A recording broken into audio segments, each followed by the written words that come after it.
Disappointed but not surprised. Disappointed but not surprised. Disappointed but not surprised.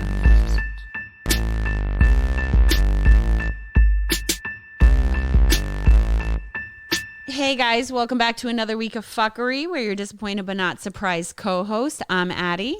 I'm Alex. So we have a guest on who is a PayPal money pig, basically financial domination. So we're going to call into him in a little bit. We love those guests. We love those guests. Who's Pay actually us, one of baby. our fans and messaged us on the gram and wanted to call in and, you know, tell us about his life. So if anybody ever wants to do that, literally DM Hit us up. Hit Seriously. us up if you want to talk about your fetishes, fantasies, get Dating. something off your chest. Yeah. Bad dates, whatever. Hit us up and we would love to have you guest. Also, guys, give us 5 stars on our fucking podcast. Please. And follow us on iTunes. But before we call in, so we had a couple of episodes ago, we had a customer, Mistress Lacey, on, who's a dominatrix. And I met up with her the other day and she showed me a fucking video of her. I don't know why I think this is so funny, but like it is. It's killing me. So dominatrix, obviously it's like punishment or whatever. So she shows me a video of her kicking one of her customers in the balls for a fucking hour. For an hour straight, just kicking him in the balls, which isn't even like the funniest part of it. But the funny part of the entire thing was that he brings his own like USB port with him every single time. And he puts on 3 songs on repeat on his USB. The Venga Bus, I'm Too Sexy by Right Said Fred, and Material Girl by Madonna. And she's showing me this video of her kicking his dick in. Well, he's dancing to fucking Venga Bus in these like 90s jeans and white baseball cap, living it up, having the fucking time of his life. How do you get into that being a fantasy? I don't know. Well, we're gonna find out through our guest today, who's True. like most likely gets like enjoyment out of his getting his balls stomped in. But True. like, I just don't even understand. It's all about submission. That's what it is. It's all about control. It's all about like how they probably are all like CEOs or cops or like lawyers or Right. something like that in their real jobs. And then like they pay to have this done to them because that's the only safe space that they have. But bro, the fucking Venga Bus, I just like, the Venga Bus. where did you come up with these 3 songs? How did you pick those? Like he's like, yes, yes, yes. Like I'm Too Sexy, Venga Bus, and Material Girl on repeat for a fucking hour. Wow. Over and over and over again. So like 3-minute fucking songs each. That's like they literally play like 6 times each. Over and over and over or whatever for a fucking hour. I hope he pays her good for that. She made like $250. All right, not bad. She's sitting with me and she gets a text and some guy's like, hey, I'll give you $500 for the leggings that you're wearing right now. Sold. I would have taken my fucking pants off and went home in my underwear. Me Literally, too. like $500 for my leggings. She goes, yeah, I get them cheap as fuck at like Rainbow. Yeah. $5 a fucking leggings, sweating them, go to the gym. And then these guys give me cash for my leggings that I'm wearing. But how come we tried to do that and it like never happened? Because we're not dominatrixes. So I think you need to like work your way into that business and like they're clients of hers. But it's so fucking easy for her to do. Like it's insane. makes me so jealous. Right? Oh, like I wouldn't want to peg anybody for a living. But like, yo, I would love to sell my leggings for $500 a pair of sweaty ass fucking leggings. Oh, 100%. Socks, sweaty socks, like $50 a fucking pair of socks. I'll go walking outside in the dirt and send them to you. I don't give a fuck. No, wait. Can we talk about the girl from 90 Day Fiance? Yes, I hate this bitch. What's her name? I don't remember her name. Stephanie, who sells her fucking farts in a jar for $1,000 a fart jar. But okay, so Good. I hated her on the show, number one. Number two. I've like never really watched that show except for like Muhammad and Danielle. That's like my guilty pleasure, that show. You know I watch all that crap. But, like, not for nothing, but good for her. If you can get people to spend that amount of money, but who is buying this? People, Claude. True. Claude is buying her farts for $1,000 a fucking fart, guaranteed. I could see Claude doing it for like $100 a fart jar. There's no way the fart still smells in the It jar. does. I'm telling you, it does. Like, I've never farted in a jar before, but my coworker, remember when he farted in the water bottle, in my assistant's water bottle? And he capped it. And the fart stayed in that jar for the rest of the day. It was disgusting. And it was mixed with water. That makes me throw up. It was like the most rancid. And then he kept on like going around to like the older people at my job, like, yo, smell this water. It smells funny. And one of the old ladies like, oh my God, it stinks. It smells like sulfur. And like didn't realize that my coworker farted like through his pants in that water bottle. So the fart stays. We got to get in on this. All right, if anybody wants to buy mine and Alex's farts in a jar, we will gladly fart in a fucking jar for you. I'm about to do anything at this point. Dude, Christmas is coming. No one's getting shit this year. I will toot in every fucking jar and send it away. We don't charge $1,000. We'll charge $100 for a fucking fart jar if anybody wants to buy it. I'll go to the Indian buffet and then eat Taco Bell after. So gross. She's actually like made a TikTok and she's like, yeah, she goes, so getting ready for my farts. I have like lots of yogurt and like lots of protein powder. And then I read a little and get the farts brewing. And then I do my business and I fart in the jars. $1,000 Must be nice just to be like... just to fart in a fucking jar. And not have a job or anything. Right? I can't. Apparently she claimed that she made like $55,000 in a week selling her farts in a jar, but I don't believe it. She probably made like $3,000. Yeah. But still, $3,000 a fucking week for farting in 3 jars? I'll take that. I would absolutely. That's more than I make at my job. The fuck? So basically, if anybody wants to buy mine and Alex's farts in a jar, hit us up. We'll sell them for $100 a fucking fart jar. Yep. Oh, Black Friday already passed, or we could have done like 10% off. Dude, our first 5 customers DM us, disappointed but not surprised, on Instagram, and we'll give you a 10% discount. Okay, there you go. We'll sell them for $90 a fart jar. Oh, and we can put like little cute packaging on them and That's shit like that. That's what I was thinking, and like put sparkles in the jar. Fuck and yes. stuff Well, like she that. put roses in the jar because apparently with the rose petals, like the farts stay longer. Stop. Honestly, I think if you put a little bit of water in the jar like my coworker did, it would stay longer. Probably. We could put like sparkly water. Oh, and then fart in the jars. Yep. Okay, we're in. DM us, disappointed but not surprised, on Instagram to buy our fart jars. Please. I'm desperate. All right, guys, we're going to call into our guest, Matt, who is a Paypig. Basically, he pays money to girls to Be humiliated. like degrade him, whip him. Sometimes it's just online, like they call him like a fucking vulgar, disgusting slob or whatever the fuck he is. But we could easily do this. God, we'd be so fucking good at that. All right, let's make him one of our clients. Okay. We're going to finagle him. Let's All just right. be like, what's up, you fucking slob? All right, guys, here's Matt. We're calling in.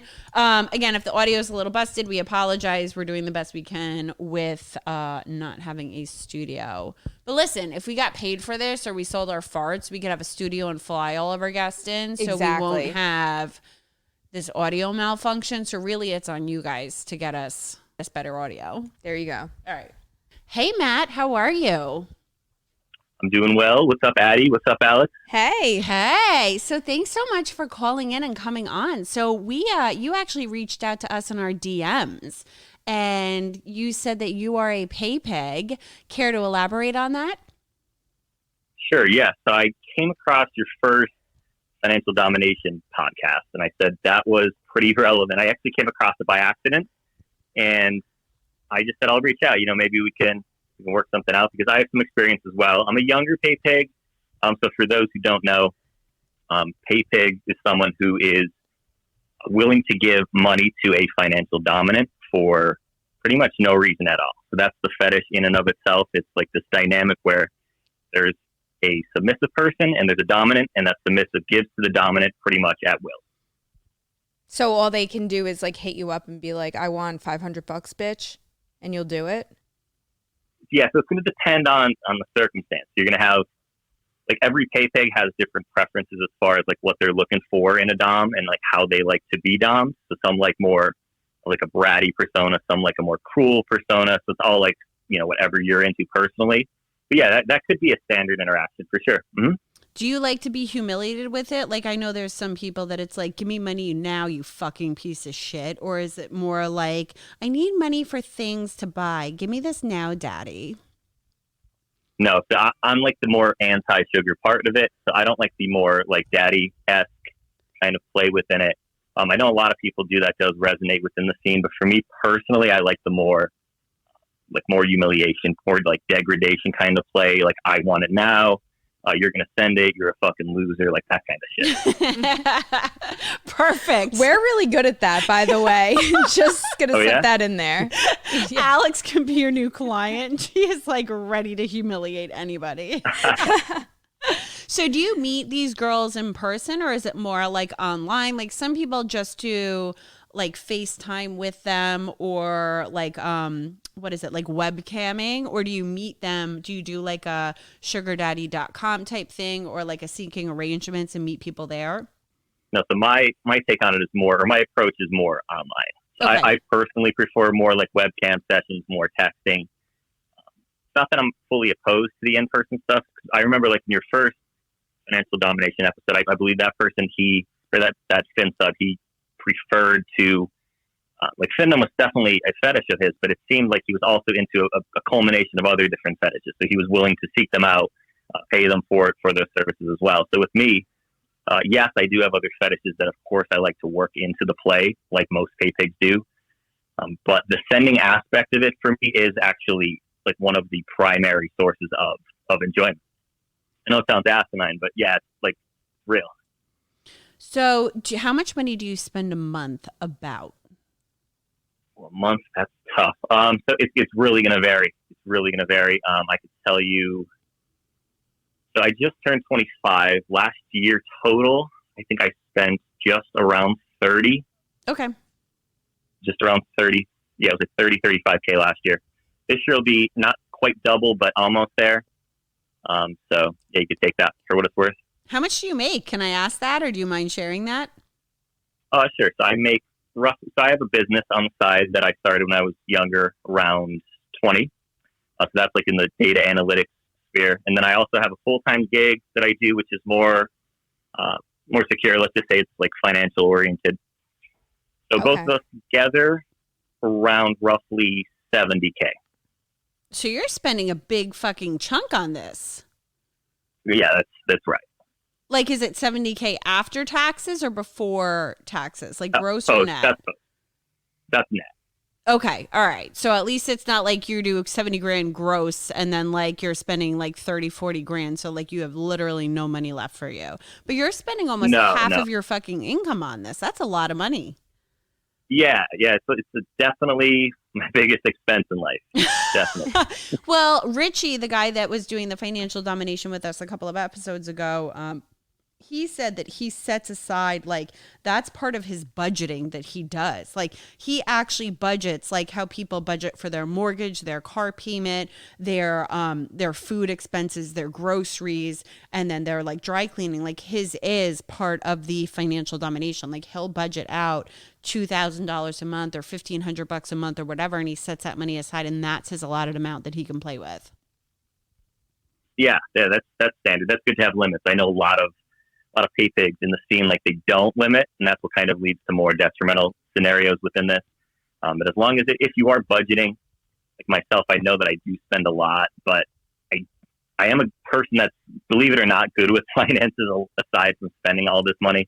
Well, obviously, if you could spend 30K out of 70. Yeah. So my finances are like I'm doing okay, but the issue is like I'd be doing probably a lot better without this. But of course, you know, it's something I'm into, so I do definitely budget for it. So how? Okay, you ask Al. I just want to know, do you have like one person at a time that you're doing, or is it like multiple people? Yeah, so I'm all over the place. So even when I started, I quickly learned that I like to kind of jump ship.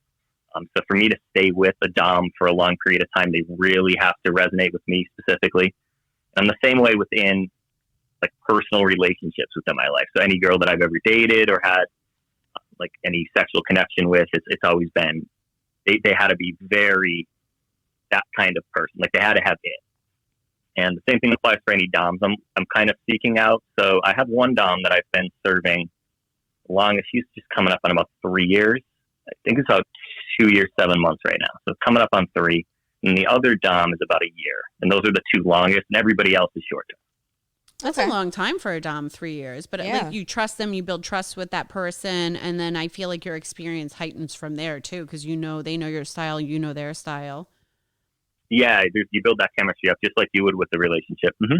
Do your girlfriends know about this at all, or do you not do the Paypig stuff when you're in a relationship? Is it like one or the other, or do you do it both? I don't know. I would almost feel like if I was dating somebody that did that, it would be like a form of cheating. But I'm so monogamous that where an open relationship it might not be, or some people might not care. Like, do you keep it one at a time, or are you all over with that too? No, so I actually don't. I should specify that. So I actually don't do relationships per se. I'm more into like hookups and hookup culture as well. But I'm very like clear about my intentions to start. I'm just not that type of person. I don't like to be tied down. So even having a dom for 3 years for me is something that was way out of left field for me because I'm not used to something like that. I like to have flexibility, you know? So like I like to be able to just jump from any dom at any point in time, jump from even sexual encounters within real life. Like the same thing applies there. So I like to have the flexibility. You're 25 too. Like you should be spreading your wings right now at 25 years old. Yeah, I agree with that. I have to fill my oats a bit. Yeah, especially with like Tinder and fucking Hinge and Bumble and all these websites. Like I feel like anybody that's in their 20s right now should just be living it up and like hoeing it out. I agree. I actually, like, I'm a person, I know things could obviously change, but I'm a person I'd never, like, really anticipated getting married or having kids. It's just something I never wanted to do. That's not the type of person I am. Same. So, yeah, not my thing, you know? Oh, you and Alex are going to hit it off just and fine. I work in data analytics, too, just saying. That's what I do for a living. Oh, shit. Call me after this. Yeah, call Alex after this. I'll give you her cell phone number. All right, I'll slide new DMs after. Perfect. So I want to know how this started. Like, did it start when you were like a little kid where you saw some things? Like, I want the whole backstory around this, Matt. Sure. So, all right, if I think back, I mean, the earliest sexual like attraction I remember having was not vanilla, like esque porn. Yeah. I think I can count on my like one hand how many times like something vanilla kind of actually even attracted me to begin with. Like even if I'm hooking up with a girl like in real life, there was always something that was never fulfilling. And I would think in middle school, that's like my first time when I came across like femdom, so just the female dominating, like a male submissive. So it could be like, you know, foot fetish or like a jack off instruction type of video, teasing, like domination, CBT, stuff like that. I kind of got into that at an early age, I think middle school. And from there kind of just like grew. So it would go from something very, I guess, playful, like a foot fetish, and it kind of developed into CBT, so a little bit more extreme. What's and then CBT? throughout high school. CBT is cock and ball torture. So it's like ball busting, like stuff like that. Okay. Yeah, so that kind of developed like later in high school, early college. And then that kind of blossomed into a little bit more extreme. Findom actually was never on my radar. I actually saw stuff like on Twitter when I was in college, and I just couldn't buy into it at all. I said, like, that is a scam. Like, it's a willing scam. I said, these people getting into this, it's something I can never even do. Like, someone who enjoys being humiliated, I just never could pull the trigger because I was like, this is pointless. But then one day I kind of just decided to approach a dom. I remember I was at work. I was 21 years old. I was at work, my first big boy job out of college. And I decided to approach this dom. And I wanted to see like if there was any result that was going to come out of this aside from just having money spent and getting nothing. And sure enough, that was pretty much what it is. And just a little bit of, humiliation and insult. And then I didn't do anything. I was like, that was a rip off. And a week later, for whatever reason, I gravitated back to that person. And I was like, I don't know what it was, but the act of just giving that up for nothing, I'm sitting here thinking about it, and it was like a thrill. Like I got like a rush from it, but it was a delayed rush. Now, I didn't enjoy it at the time. And then just from there, it's just kind of, $10 spends, $20 spends, and then $50 spends, $100 spends, and then spending, 500 upwards of 1,000 a week. That was, becoming more and more into play. And then as you get older, have more money to blow, of course, the addiction's going to fund itself. So yeah, started with femdom and then kind of grew into findom later. Did you ever get kicked in the balls before? Did you just watch those videos and you were into it? No, yeah, just from watching videos, I'm a very inquisitive person, so very curious, and just always looking for stuff online. And I found it.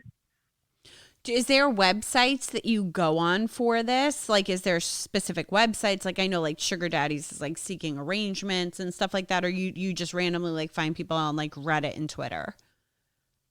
No, I don't do Reddit. Twitter is the biggest.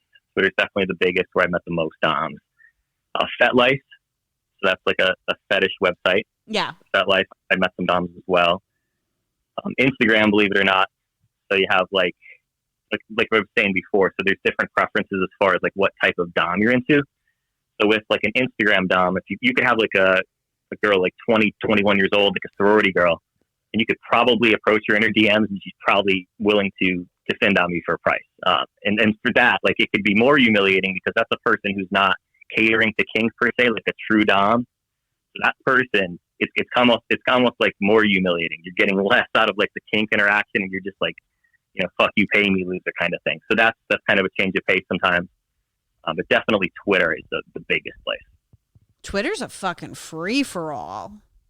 Twitter, so what yeah, do you it's just like search the hashtag? Yeah, it's dangerous. Like, and even for like someone who's like into it like myself, it's a wild place. Like if you type in, because unfortunately, like it doesn't get spoken about, but like there's a lot of people that suffer like with extreme fandom addiction because just the innate nature of it, right? Like you have to spend more and more to keep up. It's very tolerance correlated. So a lot of people, they don't go into it with boundaries. And then you have a lot of people like doms who are inexperienced because it's very easy just to, not easy to be a successful fandom, but it's easy to just start and be a fandom, right? And a lot of people, they just go into it and they're not coming from a good place. They're just willing to exploit people. And some people, unfortunately, have, conditions that maybe should prohibit them from interacting in that. So that's why Twitter is really, you got to watch out. So what do you type in? Yes. Alex is...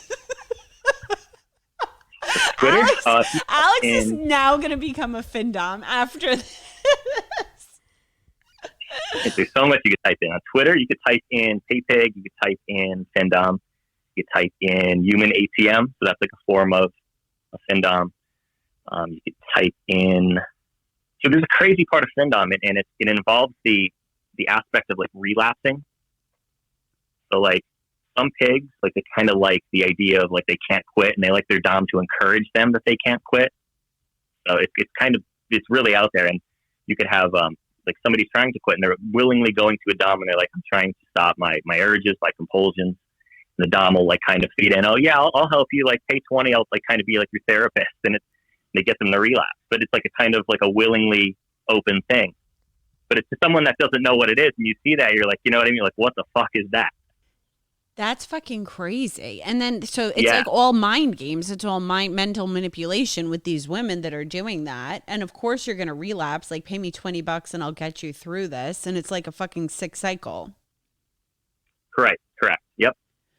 So that's why it could be dangerous. Fandom has got to be careful. Is this as addicting, do you think, as like drugs and gambling and stuff like that? I feel like it's 100%. Like a gambling. It's almost not like drugs, but I feel like it's like very equivalent to like a gambling addiction where it's the thrill, you know what I mean, of spending. It's the thrill of losing. It's the thrill of like shit like that with money. Oh, 100%. Yeah, I agree with that. It's absolutely an addiction for most. I think, I would agree because I also partake in a lot of like sports gambling. I'm not a person like into casinos. I don't like slots because it gets kind of pointless for me. I like card games, tables. Sports gambling I'm into because I feel like I actually have like a say over how the outcome is if I watch enough of it. But yeah, I do think it is very akin to a gambling addiction because you're searching for that thrill, you're searching for that rush, and then when you have someone who is naturally or sexually submissive and into femdom like myself, and you pair that with a thrill-seeking kind of attribute, you're gonna probably get someone who's into femdom. That's crazy. So where do you think this like stems from? I know you said in middle school you were just not into vanilla stuff, but like, why do you think that? Alex has a I psychology have no degree. fucking clue, to be honest. Like, I have no idea. Like, I thought about that for so long. Because some people have like trauma and, you know. Yeah.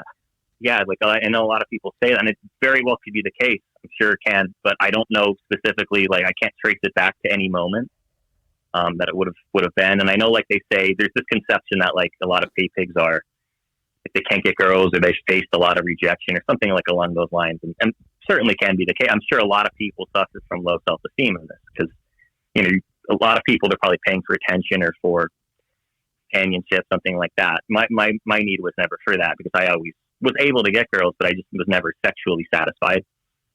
So I had to go this way for, like you said, like the mental aspect and for the thrill, the rush, that kind of high. But I don't know where it stems from, and I'd be curious to have more studies done on it. I think that would be helpful. That was like even, who was it? We interviewed somebody, and I don't remember if it was Richie or somebody else, that the other Findom guy, I don't remember who it was. We've done a lot of episodes, but they would always do something next in their sexual levels. And then it's like they couldn't go back down to just random like missionary and stuff like that. Like the more they got into, the less that thrilled them. And then they went to a higher level, and then that didn't thrill them anymore. And they kept on climbing in these like sexual ways, and it just bores them after a while. So it's like, what is going to be enough? You know what I mean? Yeah, I agree with that. Yeah, your baseline definitely shifts. Like I had stuff even like 3 years ago that is now too soft for me. Like I don't know how much more extreme things can get. I mean, I guess things can vary based off your income. I'm sure if I had more income, I'd be spending even more income on it. But yeah, it's a good question. I'm sure your baseline definitely shifted. Mine definitely shifted. I mean, things that I was into 13, I wasn't into at 18. Things that I was into at 18, I wasn't into 21. Now 25, it's like, you know, it's definitely more on the more extreme side of things that I'm into. So like and what? The same even goes for like I guess even my findom preference. Like when it started out, I of course didn't want to spend a lot of money because I was experimenting with it. Yeah. So I just wanted to send like small little sends here, have a little encouragement for that. And then now I'm at the point where I don't like the sensual kind of dom, like the sugary like aspect. I like the more cruel, like you're going to be fucking bankrupted, even if it's like a fetish play. Just because it's like kind of more stimulating to the mind and the way it kind of appeals to me. But so I think that also can be, I feel like if someone's not prepared for that, I think that like degrading your psyche like that day in and day out can also have ramifications if you're not a person that's like very secure with yourself. You know what I mean? Yeah. So I think if you're a balanced person, and I think you understand and you separate, like if you think you're a loser outside of being a pay pig, I think that's a fucking problem. Like, I don't think that should be encouraged. I know we're trying to like empower, like everybody just trying to, you know, be their own self and be their own. I don't think there's anything positive or culturally positive individually about encouraging someone to be like a loser. Like that's, if that's their fetish play and then they leave that session and then they're like, okay, I'm actually a cool fucking person and I'm really smart and that's fine. But I think the issue is when someone engages in findom because they have to instead of choosing to do so. Right. Like they think that there's no other choice for them in life is what you're saying. Like, because they can't get girls otherwise. Is that what you mean by like that they have to? Yeah, 100%. So I was in a findom like recovery group for a while. And it's like this little Discord chat because I was way too compulsive with my spending about a year and a half ago. And I was talking to a bunch of other people, and the consensus from a lot of those people, whether they wanted to admit it or not, was you could tell that they were having a lot of problems, like picking up girls, or they were lacking confidence, like they didn't have any passions. And so a lot of people were just literally paying a dom to kind of talk to them. You know what I mean? Like there's a little humiliation, but a lot of it was just paying somebody to talk to them. And that's kind of, I was thinking about that, and I'm like, I wouldn't encourage somebody to go into Findom. Like if you're into it and you're one of the fucking lucky ones here like me, then, you know, God bless you. But like if you're not supposed to be into that and you're pushing yourself into that just because you think you have no other option, then I would encourage that person to try and go improve their life so that they can, you know, have a vanilla relationship if that's what they want, or try to work on themselves. But I think if you're just engaging in it because you have to, that's definitely detrimental. Your finances, your time, and your fucking mindset. You're going to be spaced out all the time. That's a terrible way to live. Now, if that's your fetish, you know, and you can think of yourself in a good light outside of that, and you know it's just play, then I think it's different. It's still going to hurt the wallet, but it's different. Right. I feel like they should just get an escort at that point. Somebody to take them out, like, wine and dine them, have a nice conversation with them, or like a sugar baby where they are, it's like Findom is too much for those type of people. 100%. Right. I'm doing it because I don't want the sugar. Like they want the sugar and they're paying for it and not getting it. That's even more of a... And they're being degraded like, you worthless piece of fucking shit. And it's like, yeah, I know they're probably like going home crying afterwards. Like, that's terrible. Like I'm getting off to, and they're fucking crying. So my question is, okay, so like I want a play-by-play of like a session. How long are your sessions usually for? And do you webcam with them, or is it more phone, or is it more texting? And are you jerking off as they're like, fuck you, pay me? Yeah, it's all different. So webcam sessions are big. I do a lot of those. I do straight up just like a lot of texting. Like, but those texting sessions are kind of with more so with the, like I was saying before, the people that I'm more long term with, because it's a lot of like daily interactions. Like it's almost like we're like cool outside of Findom too, but then there's definitely the playtime. Webcam, of course. A lot of I do phone, like Netflix and stuff like that. I'm not really big into the in-person sessions. I don't know why that doesn't appeal to me. Partly because I'm not really submissive outside of my fetish play at all. So I don't like that vulnerability in person. It's just not me. You know, but I like to get into that role. Like when I'm home and hiding behind a screen, you can kind of fake it. Like I think if someone saw me do it, like it wouldn't work. You know what I mean? Yeah. Well, before we started recording, I was just telling a story about how one of my dominatrix friends, she was like kicking some guy in the balls for like an hour straight. And like I've seen videos of her like pegging them and sounding like she mummifies them and she sounds them and that's all. And then she's like, you know, like then she's getting paid for all of it. But I feel like that's on a totally different level too. Like that's like very intense because it's not you controlling your orgasm, like she's controlling your orgasm as well. Right. See, that's a good point. My session style, I typically don't prefer like long sessions. I typically like there to be more role play, like leading up, and then the actual session is me sending like a bigger type of payment. Like I don't want to send 50-50. That's like not. I mean, I can and I do, but generally, I like to have like a shorter actual session where I'm sending like a big payment and then it's kind of over, just because I get more of the thrill from that bigger payment going out. But that's a good point you bring up with your dom friend. Something that I think is like really innately different about Findom from a lot of fetishes is that like if you book a session, let's say you hit up a pro dom and you go into their dungeon, you book like, I don't know, like a bondage and whipping session, something traditional. Like that dom is like, when's that dom going to end? How long is that session going to last? Yeah. Like that session is going to last when either the dom deems that you've had enough, right? Or when that session time that you paid for is over. So it just wouldn't make sense to continue. Now with Findom, there's literally no incentive for a dom to stop a drain session. Like there's zero. Like you're just going to keep, you're literally like a repeat customer and just paying and paying and paying and paying. And a lot of people, you're just not going to stop that. So that's really where you have to find someone that's responsible and comes from a good place, because there's a lot of risk within the fetish for sure. Like I see a lot of articles that kind of glamorize it, and in some ways, if it's done healthy, I'm sure, you know, people are seeing beneficial results on both sides. But for someone who's, you know, just kind of coming from a bad angle from it and just getting exploited, then that's not healthy. That's not cool. sure there's so many people getting exploited now from it too. Tons. I would say, honestly, like this is just my take. I don't have clinical studies on this or statistical data, but I would say that most people in this fetish get exploited because I think that most people in this fetish do suffer low self-esteem. That's just from the people, the subs that I've talked to. And that's why I brought up that point before. I'm like, are you really into FinDom? Like, if you're not, you don't have to be into this. Like, it'll probably help you. Your meetings, like I go to AA, I'm in recovery, and they're like in a church basement. Are yours like there too, where like a group of guys come, like a Gambling's Anonymous or a Heroin's Anonymous, or is it like online? Like, is it like an online chat with you guys? Ours is strictly online. Online. So we'll meet up. Like we won't meet up, but we'll get together through like Skype or whatever. A lot of voice chats, Skype, right? And you'll kind of go through like what you've done that week and kind of holding each other accountable in a way. How many people are in this group? Well, there's tons of groups. That specific group, I think there's about 30 members. That's not too big, that one. Yeah. But active, probably about 10, 15. Wow. That's crazy.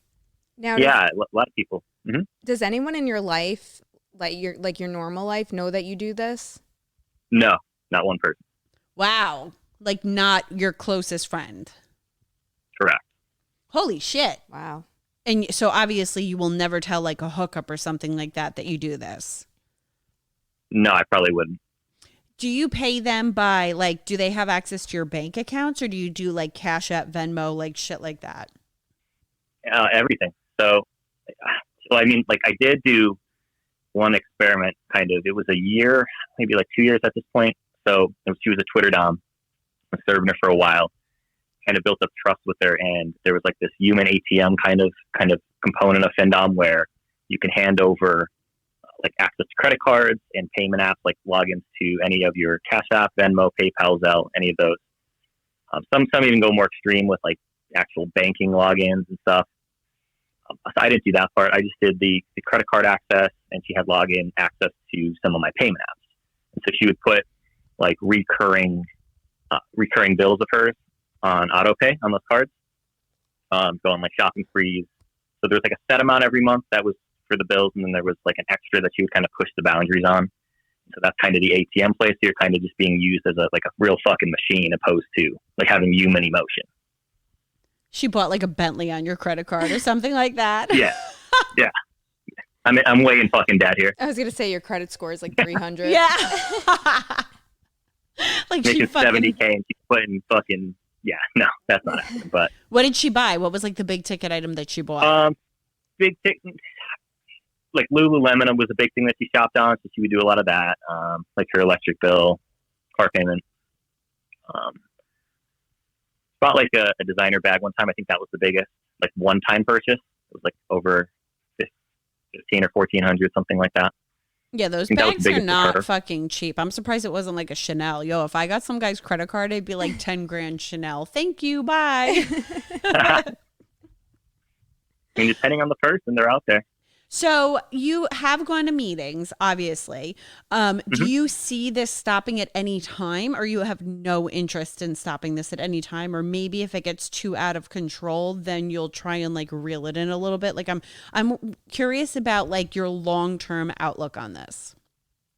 Yeah, long-term outlook. I don't see myself stopping this. I do see myself, like I'm definitely taking more proactive steps to rein it in, opposed to where I was at like 2 years ago even. Because like 2 years ago, way more compulsive. At that point, I would. That's why I even like took the incentive to go to these kind of meetings, because you don't realize you're an addict until you're, fucking an addict. Yeah, right. And I didn't realize I was spending all this money, and it finally hit me one day when I was going through my finances at the year end, and I was like, holy fuck! I was looking at all these payments, and I couldn't trace the names of the payments to like 90% of the people. Like they were just random cash tags at that point. Like, who are they? And it kind of was like, fuck, like, you say you enjoy it, but like, you can't even associate these tags with those experiences.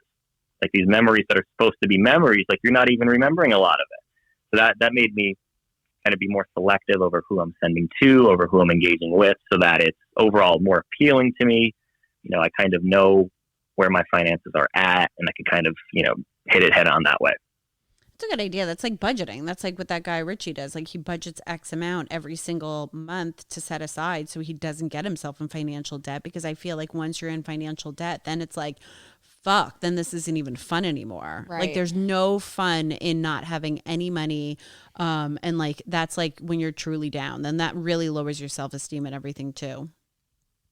Yeah, absolutely. So there's a big like debt prevalent part of the fandom community at this point. Like with Cruel Doms, there's like a lot of debt encouragement, and like of course it could be a rush to like kind of dabble within that headspace and stuff. But I think that you have to definitely watch with how far you take it, because it's it's a fantasy for a reason. Like if you're actually going to go in debt, then one, that's going to limit your future fandom spending. You know what I mean? You're not going to have the money to spend at a future date.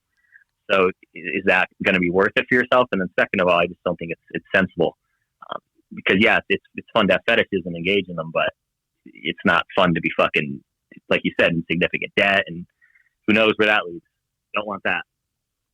So how do you get off on this? So if you get a notification like this person just bought a $1,500 bag, you get horny and like jerk off, or?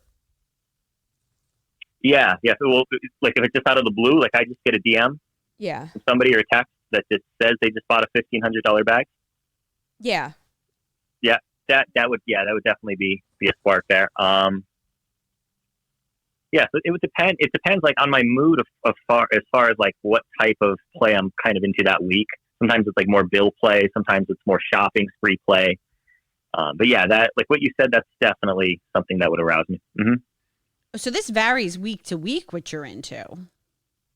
Yeah. So the fandom part remains, but it's like there's a lot of subcomponents to it because of how you can spend. You can be like a reimbursement type of Paypig. So somebody could go eat and they can send you a bill afterwards, and you kind of have to pay that. You could be an ATM, have your card linked to their fucking Apple Pay. You could do like bill payments. You could do like Adopt a Bill. You could do on Twitter. There's a thing called Retweet Games. If you guys have seen that. No. A retweet game is when you'll basically go to a Dom and you're like, let's agree on a payment per retweet, like, or comment. So like a Dom might say, okay, it's $2 every retweet, like, and comment that I put this post up. And she'll make a random post. She might put like a hot picture of herself up. And then they basically encourage like the whole fandom community to comment and fucking go nuts with that post. So that person has to pay per like those fucking engagements. So like you have no idea what it's, I feel like there's a lot of scammers on the other end too for this. Like you have no idea how many people have jumped into mine and Alex's DM, especially for the podcast. And it's like, sweetie, I'm a pay pig. Like I want you to fucking degrade me and I need nothing from you except for like phone calls, blah, blah, blah, blah, blah. And we're like, sure, fine. But then he's like, but what I need from you is, and they say the same fucking thing every time. What I need you is to do a joint account just to show your faith, and you deposit $50 in an, what is it, like an Apple card? An Apple gift card. An Apple gift card. And then that shows that I can trust you, and then we can go from there. And we're like, fuck you. Like, obviously not. Like, no. But like, I feel like, and it's like, obviously like some Nigerian guy on the other end of the computer, not like the person that's pictures on there. Yeah, right. Seriously. Like there's so much scamming out there with this, and it's like these people on another end of a computer, and it's the same fucking spiel that they do. That's obviously they're catfishing. Yeah, so I would say 90% of pay pigs are not like real pay pigs. 90%. Holy shit. Yeah, maybe even more. Like I'm saying that like people that are self-described pay pigs are probably not pay pigs. Right. Just because, well, like one, I've had a lot of experience with different Doms, and they'll straight up tell me like, yeah, it's upwards of 85-90%. They just will waste your time. So the best approach that they do now, as far as like a pushback, is before any talk, before any engagement, just pay the fucking tribute. So that at least, even if they dip out after that and they get horny and you get a quick $20, $25 session, you're at least getting, some payment for that humiliation that you're giving them for fucking 5 minutes. You know what I mean? But that's at least the gateway in. That's the initial tribute. But yeah, most pay pigs are. I feel like definitely all of them not are. spending. Yeah. Because we were trying to sell our socks. Oh, yeah. At one point. And they would be like, oh, well, send me a picture of your feet and then I'll send you the money and this and that. And then so you would do it and they'd never send the money. No, so they never. just got the foot pic for free. Yeah. Yeah. I mean, you don't need you don't need to have a lot of money to have a money fetish. You know what I mean? Right. It's like the same thing. When a lot of people think like if you go into a lot of like Paypig articles and there's this kind of depiction of Paypigs as these CEOs and business executives and these like powerful financial men who are kind of seeking this reversal. And that's, definitely true. Like some of these people are very well could be that way. But the average person, like, is the average person rich? No. And could anybody be into Findom? Absolutely. So the majority of people into Findom do not have a lot of money. That they probably come from the average income, just like most statistical sources for anything. Like you're going to have the statistical mean with that. So definitely a lot of people who don't want to pay for it, who are trying to find a way into it.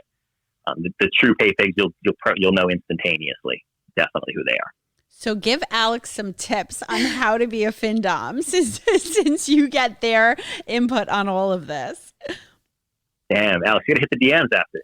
I will. No, I'm kidding. But no, yeah, she's I don't know. not. I'm not kidding.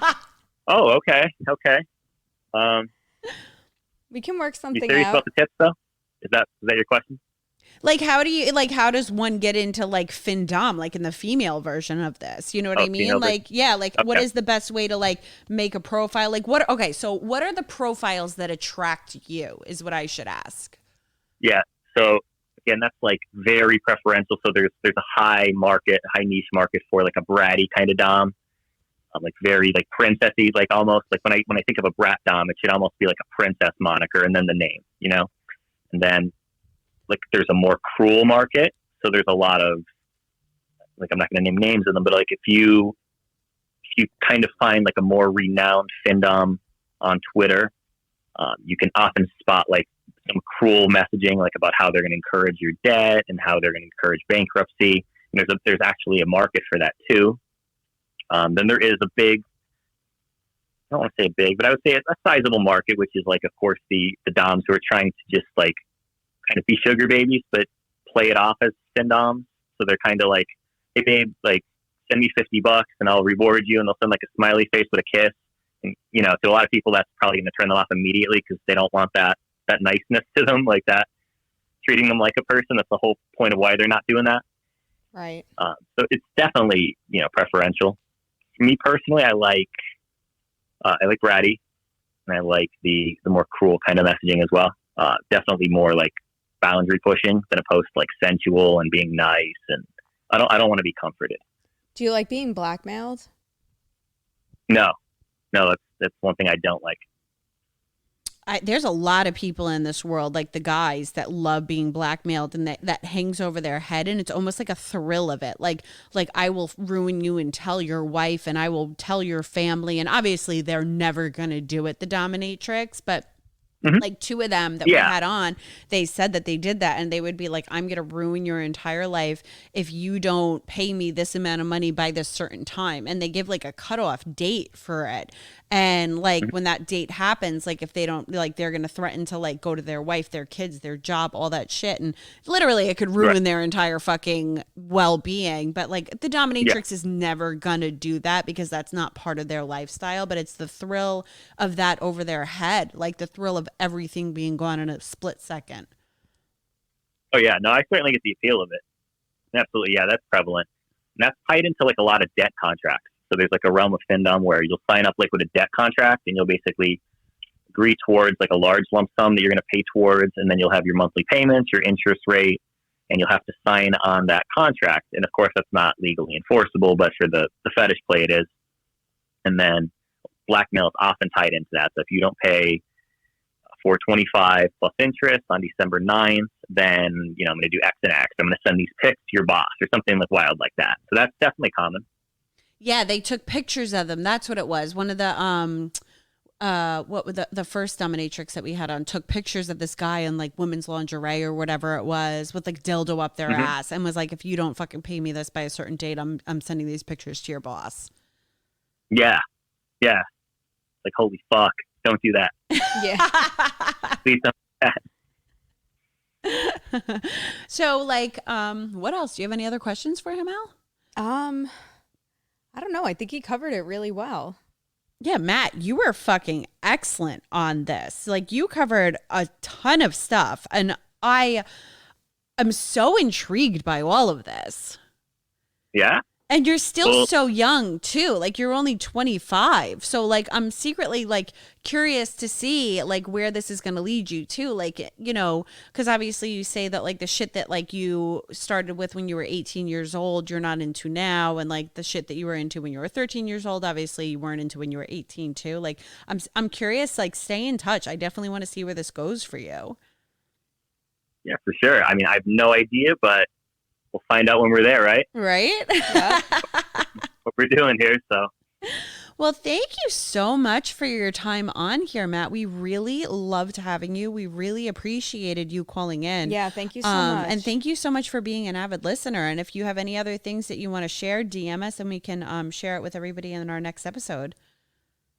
Sounds good. Appreciate it. Thank you for having me on, Addie. Thank you, Alex. All Love right. your pod and all the best. Thank you. Thanks. Thanks so much, Matt. Have a great night. Later. Bye. Guys, I'm definitely becoming a findom. I don't fucking blame you. Dude, I'm looking into this and because I'm poor right now. I feel like it could be so easy with all the fucking tips that we got, like if we just Twitter it up correctly and just use pseudo names or whatever. Like even Mistress Lacey, the dominatrix, like she doesn't have her face on any of her ads. Right. Nothing like that. Like she's got her fucking titties and her feet in heels with a whip. And didn't we have a Twitter account? Well, I have one, like a special one for the OnlyFans. Oh, we had one for our feet. Yeah, we had one. We got to figure this out. Whatever, we'll figure it out.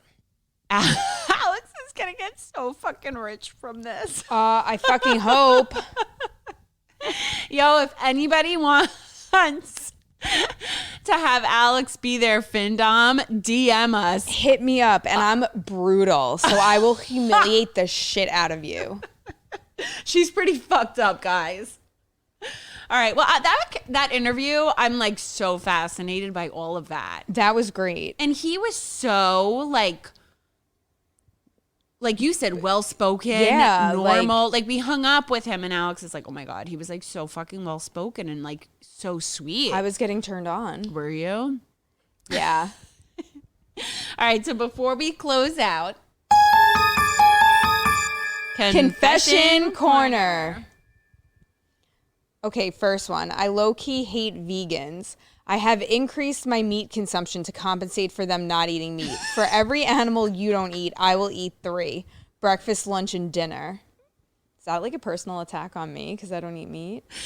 you're not a vegan though. No, I'm not a vegan because I eat fish. Here's the problem with vegans. I was vegan for a long time. Yeah. But here's the problem with most vegans. Not all, most.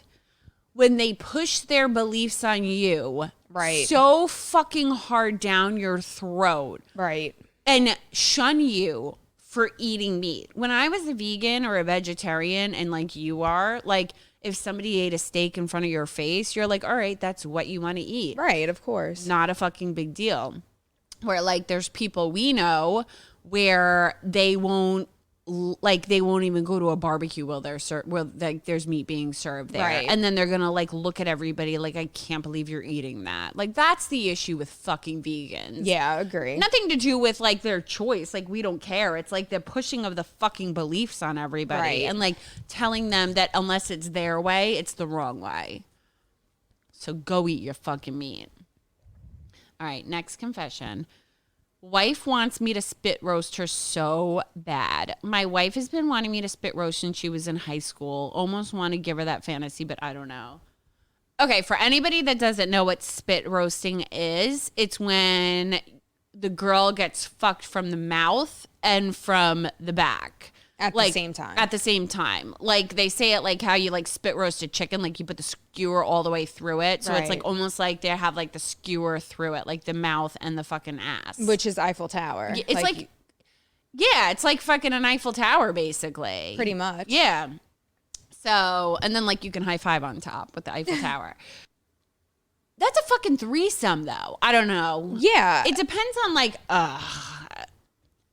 it I don't depends on know. how healthy you are in your relationships and like if you want to go there, because once you go there once, it's not going to be enough. But if you're questioning it to begin with, I don't know if I want to do that. Don't do it. Don't do it. Don't because you're fucking going to do get it. jealous. You're going to get pissed. Yeah. You're going to want to punch the other guy out. You're going to want to divorce your wife. Yeah, especially seeing her like in her fucking glory. Right, exactly. And then you're like, well, what the fuck else is this bitch like?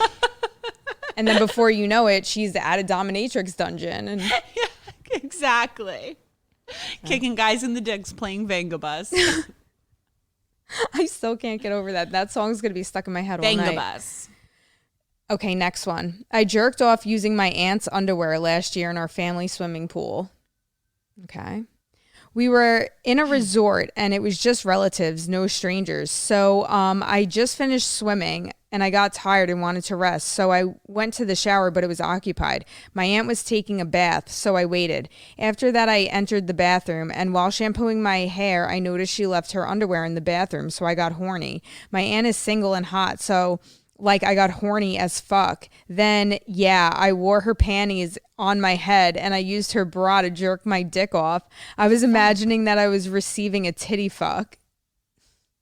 Whatever floats your boat. Dude, do you? I don't even care anymore Here's some about. of the weirdest fucking shit. Yeah. Like Alex and I say this all the time. Like it's amazing how normal we actually are when we thought we were certifiable freaks. Yeah, we thought we were like crazy. No, no. I'm the most vanilla person I know at this point. I actually enjoy missionary. I like vanilla sex sometimes. I know. A lot of times. Well, if you like love the person, I feel like who cares what you're doing, you know? Yeah, because then it's not vanilla when you love the person. Right. I love missionary. Really? Yeah. Like, I mean, not the entire time. Yeah, it started off like that. Started off like that because it's like you're naked, pressed against them. You're making out. Like, it's like you guys True. are never close enough. And I think that Yeah. that has to do with like loving the person too, because you just want to get closer to them. And I feel like so close Right. during missionary. Maybe that's why I like missionary, just because I love the guy. Exactly. If you wouldn't do that with a random like one night stand. No, probably not. It's not I'd like be like, that lay back, intimate. buddy. Let me do this and then go to sleep so I don't have to look at your face. Paper bag. I'm always Yeah. at it. Like, see ya, lights off. Oh my God. All right, guys. So give us 5 stars, fuckos. Follow us. Hit the subscribe button on Apple. You can find us on Spotify. You can find us on iTunes podcasts or wherever they have podcasting. 5 stars. Follow us on Instagram, Disappointed But Not Surprised. Facebook is Disappointed But Not Surprised Pod. And then Twitter and TikTok are Podcast DBNS. All right. Brr.